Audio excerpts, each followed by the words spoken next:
Okay, folks, this is Douglas Pinkham with Pinkham and Associates. We are a dedicated family law firm in Orange County, California. Practice nothing but family law, divorce and family law. I am working on the judgment docs, documents needed for a judgment packet. This is the declaration for default or uncontested dissolution or legal separation. It is also used for domestic partnerships, ending domestic partnerships. All right. Okay, so if you see the link below, click on the link and pull up the form. You want the form in front of you while I go through this form. If you can see the form on the screen while I'm doing it, you're in great shape. All right, folks. Sorry about that. All right, so this is going to be a little bit of a longer form, but we'll go through it line by line. All right, just like every form, at the top, list your name, your address, and telephone number. You can list a fax if you want to. You can list an email if you want to. Don't have to. Then you put your name there. Attorney for, if you're filling out the forms yourself, put your name in there. Then, of course, just like every other form, you're going to list the courts, the county in which you're filing your forms in, and then the court's addresses. Then the petitioner and the respondent, just like every form. The petitioner is always the petitioner, and the respondent is always the respondent. They never, ever change. All right, so if you're going through divorce, you're going to mark the divorce box in that next box, or if you're not, you're going through legal separation, you're going to mark that. If you are going through a dissolution of domestic partnership, then you're also going to mark dissolution. All right, so mark that appropriately. Then I'm going to go down. Note. Items 1 through 12 apply to both dissolution and legal separation proceedings. So you need to pay attention to them no matter which proceeding you're going through. 2, I agree that my case will be proven by this declaration and that I will not appear before the court unless I am ordered by the court to do so. So understand what this form is doing. This form is only used if you're submitting a judgment packet to the court in the purpose or for the purposes of trying to avoid having to go to a trial, all right, or in front of a judge. You can do that. As long as everybody agrees on everything and everything in here is correct, you can do that. All right. Number 3, all of the information in the amended petition response is true and correct. So what that's asking is, it's for you to fill this out. If you are the petitioner and you've never amended your petition, you're going to mark the box next to petition. If you're the respondent and you've never filed an amended response, you're going to mark response. If you are the petitioner and filed an amended petition, you're going to mark amended and petition. Same is true for the respondent. If you're the respondent and you filed an amended response, then you're going to mark both amended and response. Going on to number 4, type of case. All right, so your case, if you're submitting this form, is either a default case without an agreement, so like a true default where you're the only one involved in the case where you filed for a divorce, you served the other party, and they never responded. Never filed a response. That's a true default. And a number A. If you're having a default and you had a default, they never responded, but you are working on an agreement with them and you're putting together a stipulated judgment, a judgment that you are doing together that you agree on, and your spouse's signature is going to be on some of those documents, and if it's an agreement that they will be required, then you're going to mark B. If this is an uncontested divorce, you're both involved, you both have filed your appropriate paperwork, a petition, summons a petition, and a response, and now you're at the end and you're trying to do an uncontested judgment, you're going to mark C. All right. Now, let's go back up because there's a couple boxes up here under number A. So going back to 4A, default without agreement. Look at number 3. The following statement is true, and you're going to check one of them. There are no assets or debts to be disposed of by the court. What that means is that during the entire time you were married, or the entire time you were together, as a domestic partnership, during the domestic partnership period, or during the marriage period, from the date of marriage to the date of separation, if you mark A, you're saying that you never acquired any money or any property of any kind. You never put money into a retirement account. You did not accrue or acquire any community property. Very, very rare. If, on the other hand, you did acquire some property, you would mark B, and let me read it. The community and quasi-community assets and debts are listed on the completed current property declaration form, FL-170. I have a video on the FL-160. If you do have property that you acquired during the marriage, go watch that video. It will help you fill out the FL-160. And it also says the division of the proposed judgment, FL-180. Of course, there's a video on the FL-180 too. So if 180 also. So if you have community property, mark B if it's a default with an agreement. So if A applies, mark B if you have property, and then also complete an FL-160. And of course, you're going to do an FL-180. That's the judgment form. If you have a default without, I beg your pardon, let me go back. That applies if you have a default without an agreement. B is a default with an agreement, where you're going to agree on all of how to divide the assets and debts, what you're going to do with custody and visitation, child support if you have children, and spousal support. That's default with an agreement.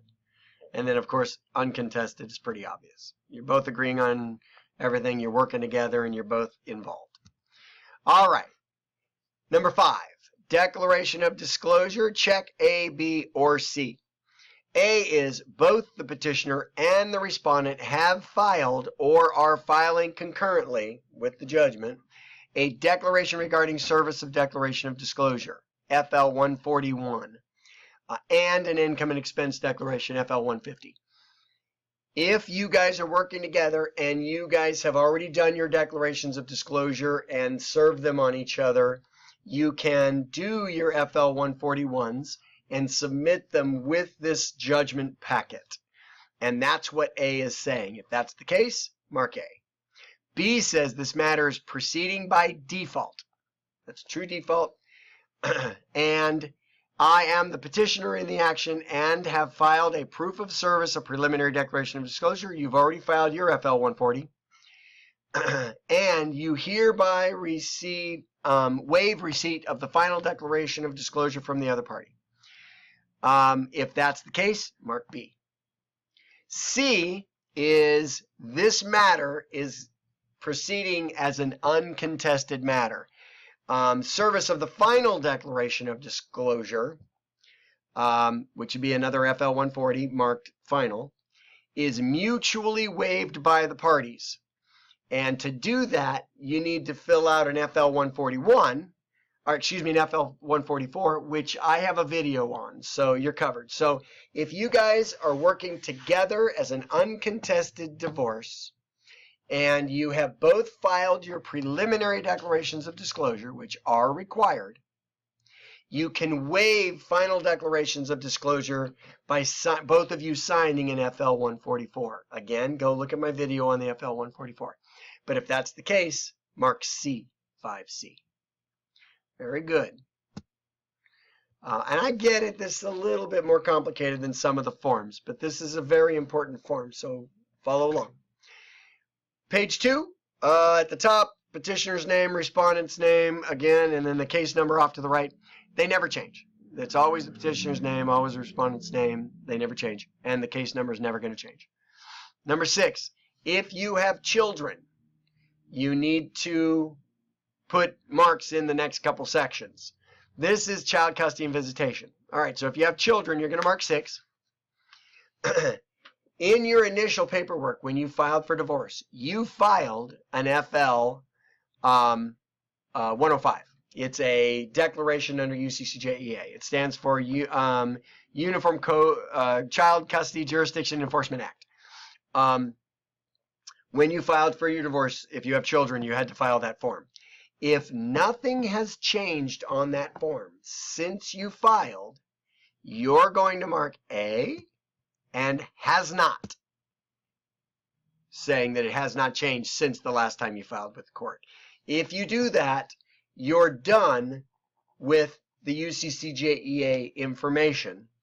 And if something has changed, then you're going to need to file a new declaration under UCCJEA FL-105. Okay, very simple. So if something's changed, fill out a new FL-105. If nothing's changed, put has not, and you don't need to submit another one. All right, B says there is an existing court order for custody parenting time in another case and likely in another county. And if that's the case, you're going to mark B and you're going to put the county there.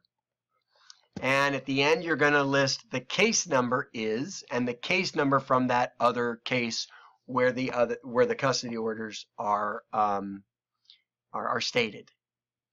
If there are no other court cases in other counties where there's a court order for custody and visitation, then you don't mark B. If there is a custody and visitation order in this case for any reason, if you've already been to court and there's already a court order on custody and visitation, you're going to mark C in any county. So this county, another case, this case, any case. If there is a current custody and visitation order, you need to mark C. And you're going to need to describe that schedule.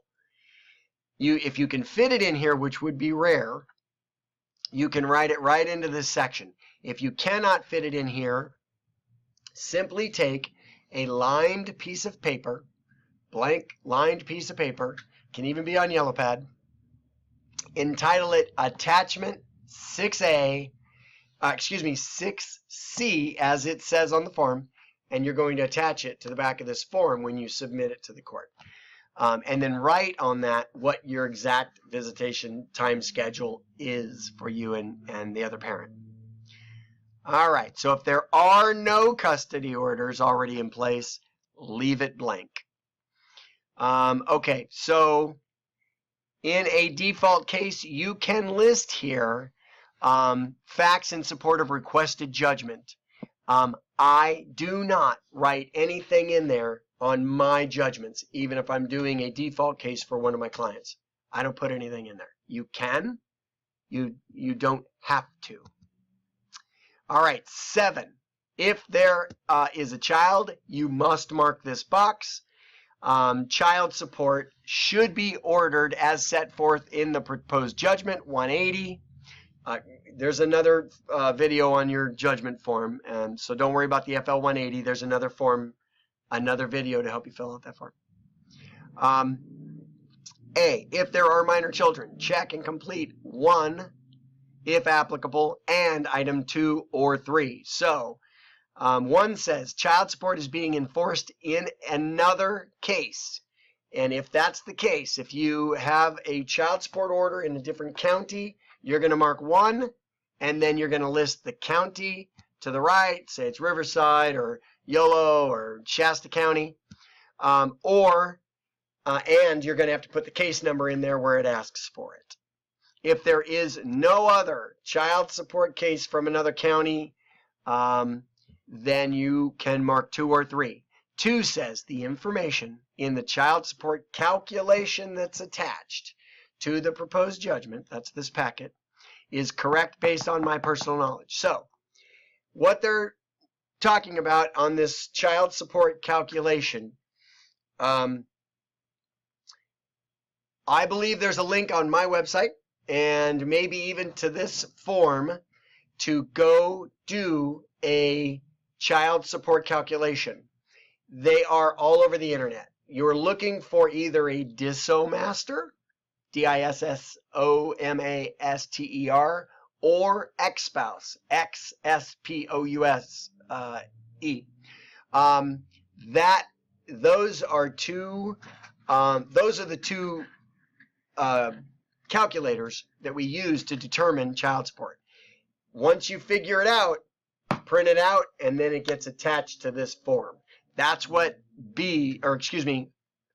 that's what 2 is talking about. Okay, so if you got that, then mark 2. Number 3 says, I request this order be based on the petitioner or the respondent's earning abilities. The facts in support of my estimate of earning ability are, and again, if you can fit it in that box, that's fantastic. If you cannot fit it in that box, take another separate line sheet of paper, and at the top of that, entitle it Attachment 7A3, as it says on the form. And then write all your information there about his or her earning ability, earning capacity, and what their current earnings are, everything you know about their earnings. I highly recommend that you choose 2 instead of 3. Go find the calculator and put the information that you know into that calculator, and then put an attachment to this form. Now, there are cases where, hold on, let me keep going. 7B, the next line down, says complete items 1 and 2 regarding public assistance. So if you are receiving public assistance, you're going to write I am receiving. You're going to mark the box am receiving. If you are not receiving, then you are going to mark the box that says am not receiving. If you are not receiving but you intend to apply for it, mark the box next to intend to apply for it. Okay, then number 2 says, to the best of my knowledge, the other party is or is not receiving public assistance. Mark one of those boxes. If they're not, put not. All right, then C says the petitioner or the respondent is presently receiving public assistance, and all support should be made payable to the local child support agency at the address set forth on the proposed judgment. A representative of the local child support agency has signed the proposed judgment. So what that's saying is, if there is a current order for child support that is being enforced through the Department of Child Support Services in one county or another, then you must mark whoever's receiving public assistance. If you're the petitioner and you're receiving public assistance, put mark C next to the petitioner. If you're the respondent and you're receiving, then mark respondent. If you're the petitioner but you know the respondent is receiving, mark the appropriate box. All right. Now, I was going to say this earlier. There are cases where you're getting divorced and you want the court to not order child support at this time. And if you put in the appropriate language, you can do that. You can ask the court to reserve jurisdiction over the issue of child support, and you're going to figure it out later, or you're going to ask the court to make orders later, if ever. Okay? If that's the case, then you can put, what I would do is I would mark 7, child support, and I would put off to the right here a box that says simply reserved by the court. Okay? Then the issue of child support, you're telling the reader of this form that it is reserved, and that you can come back later to figure it out. That's only if you want 0 child support now, but and asking the court to reserve it. You can't waive child support. Cannot do that. It's not your right to receive child support. It's the child's right to receive child support, so you can't waive it. But you can say we want to reserve it and figure it out later. All right. You can't reserve it if there is an active Department of Child Support Services case pending. Keep that in mind. If there's an active DCSS or a Department of Child Support Services case open somewhere and they're collecting, you can't reserve it. You have to put in the proper information about what's being paid for child support. All right, folks. Moving on to number 8. 8 says spousal, partner, and family support. If a support order or attorney's fees is requested, submit a complete income and expense declaration, FL-170, unless a current form is on file. Current means within the last 60 days it was filed. Include your best estimate of the other party's income. All right, so this is all about spousal support in this section. If you have a written agreement, or if you have another form, we have one and there's a video on this for spousal support. If you have an agreement on spousal support and it's in that judgment or in that writing, and you're going to attach that to this writing, if you're going to attach that writing to this form, then you're going to mark D and then written agreement. Or if you've done it on a form, FL-157, you can mark spousal partner support declaration attachment FL-157. If you have just written on a separate sheet of paper some kind of attached declaration regarding spousal support, which I highly discourage, because if you say the wrong thing in that, then you're going to mess up your whole thing. Judgment's going to get kicked back to you, and you're going to have to figure out what to do to fix it. So I don't recommend marking that bottom box. But I wanted to mention that because that's how probably most of these are going to get done, by some kind of written agreement or that form being attached to this, because you guys have an agreement on spousal support. If you guys are both waiving your spousal support, there's a box in this section for that, and I'll go over that. If you are asking the court to reserve the issue of spousal support for one or both parties, you can ask for that on one of these lines. All right, so let me go line by line, but I wanted to give you that background so that you understand this is going to take care of, this section will explain spousal support simply to the clerk of the court or the judge, whoever's going to read this form. All right, so spousal support, partner support, family support. A says, I knowingly and give up forever any right to receive spousal support. So if you mark that box, you are saying that you will never change your mind, you have decided now, and you're never, ever, ever going to ask for spousal support, and you're okay with that. If you're certain that's the case, mark A. I highly recommend that you do not mark that box if your marriage, if you want to receive spousal support in the future, or if you had a marriage of greater than 10 years. If you, we're going to keep it at that.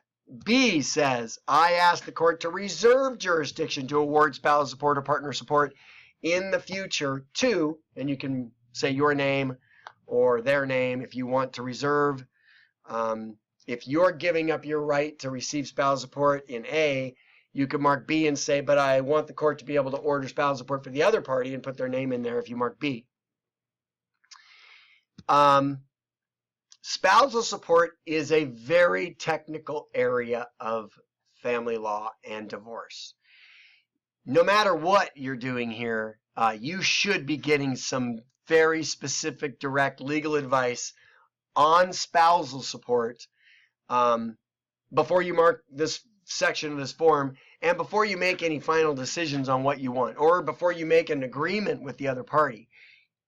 Spousal support is very, very technical, especially if you've been married for more than 10 years. There's a line drawn at 10 years. Less than 10 years short-term marriage, after 10 years long-term marriage. The rules are different for long-term marriages, and you need to know the differences in those rules before you make an agreement or fill out this form.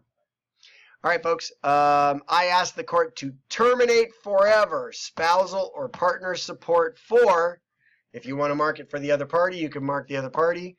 If you want to be clean and just be done with everything, you can mark it for both. You're waiving spousal support and terminating spousal support forever to both of you. Understand that's very, very serious. I don't recommend doing it unless you've had some legal advice. D is the box that we usually mark, and that's saying spousal support or domestic partner support should be ordered as set forth in the proposed judgment. your FL-180, which there's another video on, based on the factors described in. You can also attach a spousal or partner support declaration attachment, FL-157, and or a spousal support order attachment. And we have a video on that also attached to this. So if that's the case, you can mark that.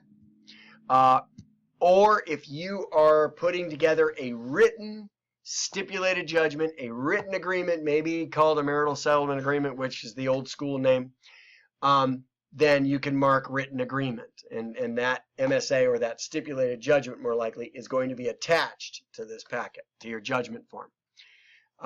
If you've written out an agreement in your judgment and you're going to attach that to this paperwork, you're going to mark D and written agreement. All right, folks. Family support, E reads, family support should be ordered as set forth in the proposed judgment, FL-180. Do not mark that box unless you talk to an attorney first. Family support is handled differently than child support and spousal support. It's one amount of money that's typically unallocated as to how much goes to spousal support, how much goes to child support, and it has very specific and important tax ramifications. Don't mark that box unless you get specific advice from an attorney. Other, can't imagine what might be going in there. Unless you're an attorney and know exactly what you're writing, I wouldn't write anything in there that could bite you in the butt. All right, going to page 3. Parentage of the children. So, oh, hold on. Excuse me. And warning, I usually sneeze like 10 times in a row. So, all right, so 9, parentage. If one of you, if you are the woman in the relationship, or two women in the relationship, and you are pregnant, or if your spouse or your partner is pregnant right now, this is a section you need to pay attention to. Parents of the children, parentage of the children or petitioner and respondent born prior to their marriage or domestic partnership should be ordered as set forth in the proposed judgment. All right, so hold on. There's another one of child that's not born yet.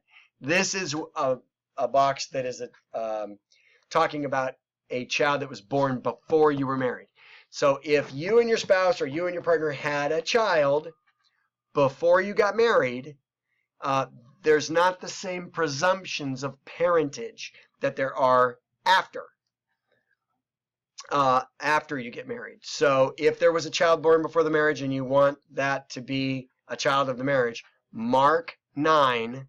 If there was a voluntary declaration of paternity signed, mark A and attach it. If there was prior parentage established in another case, mark B and put the county and the case number there. If there's a written agreement, then mark that next box down and attach it to your FL-180.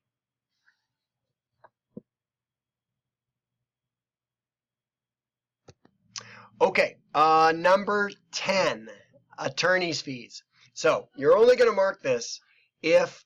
Sorry, let's stop it. Okay, folks, number 10, attorney's fees.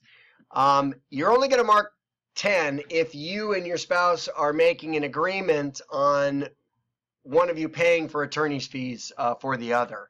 And if you are, this one's actually pretty simple. If it's in your written agreement, that's fine. Just put other written agreement, mark other, excuse me, you're going to mark 10. If there's an agreement for attorney's fees, mark 10, and then other, and you can put in the written agreement or the stipulated judgment attached or whatever you're calling it.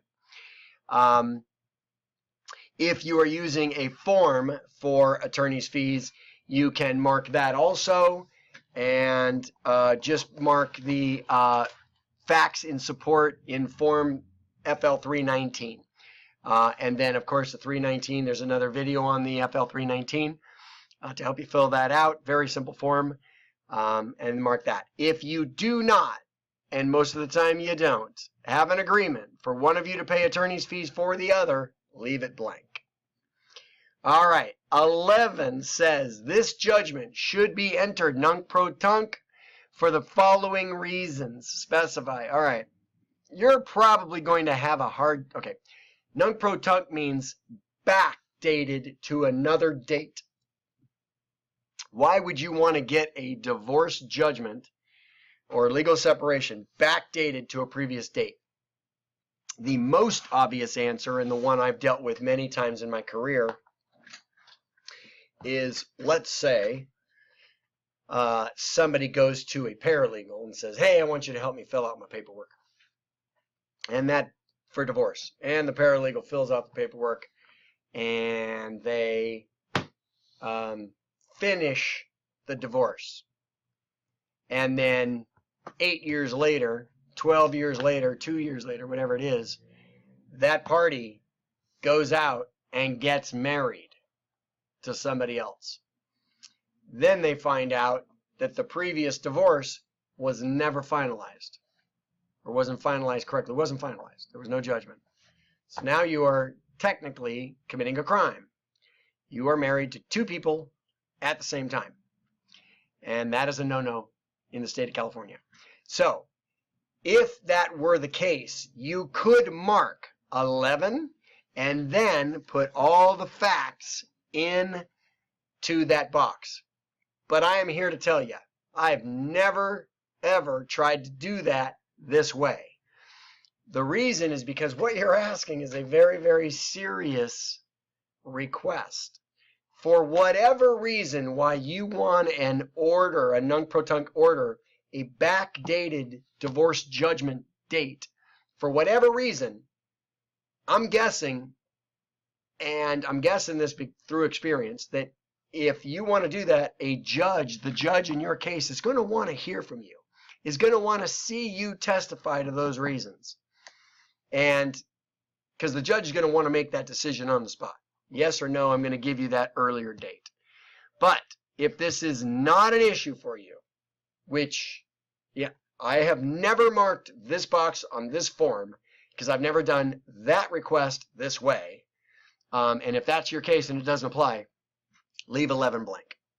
All right, folks, if one of you, the petitioner or the respondent, wants to restore their maiden name or their pre-married name, and you want to restore that name, you're going to mark 12. If you're the petitioner and you want to change your name, you mark petitioner. If you're the respondent and you want to change your name, mark respondent. And if that's the case, then on the FL-170, there's a place on the FL-170 judgment form where you put the name that you want to be restored.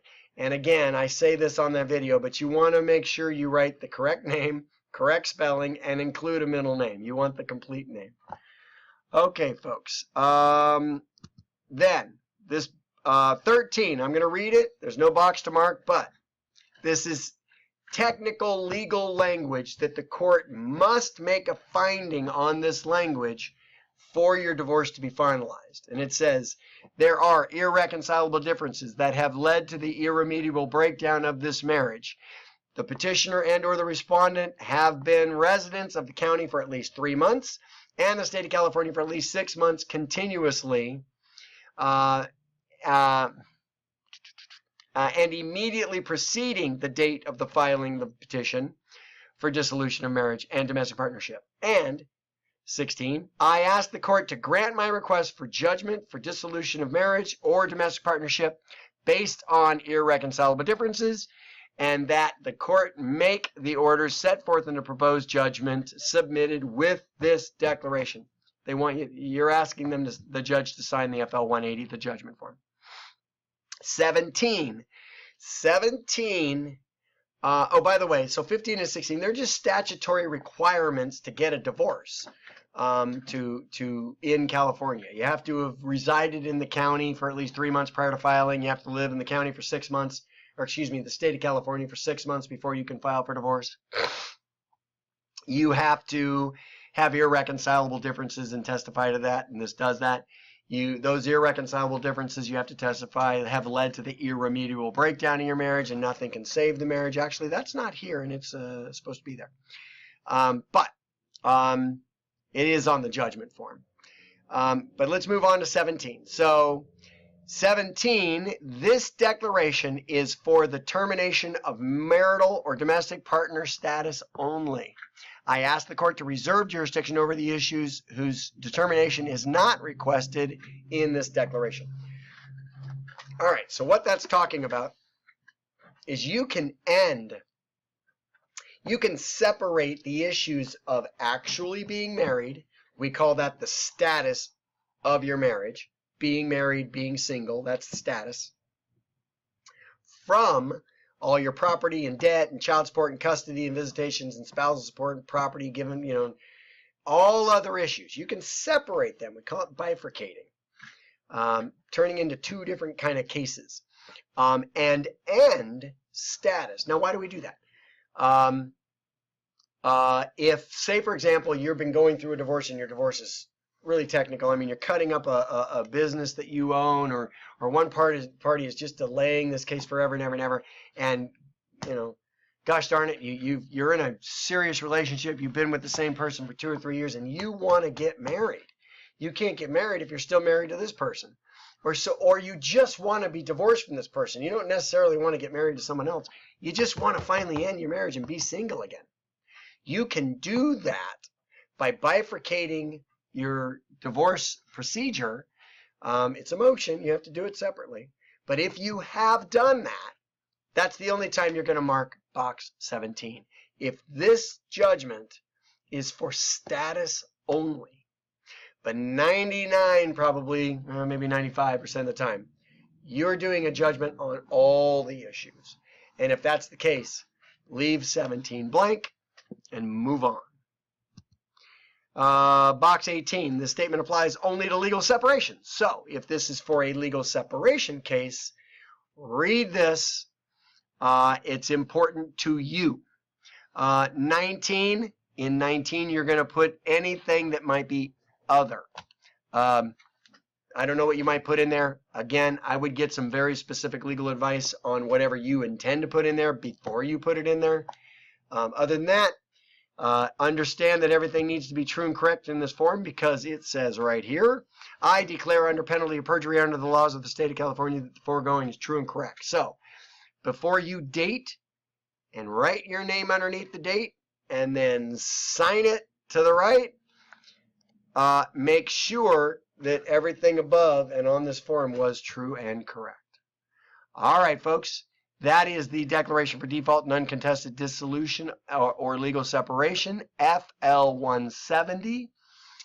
If you need further advice, make sure you get good legal advice.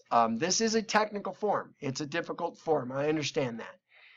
But I hope this video was helpful in giving you an understanding of how this form is used and filled out. Thank you very much for watching my video.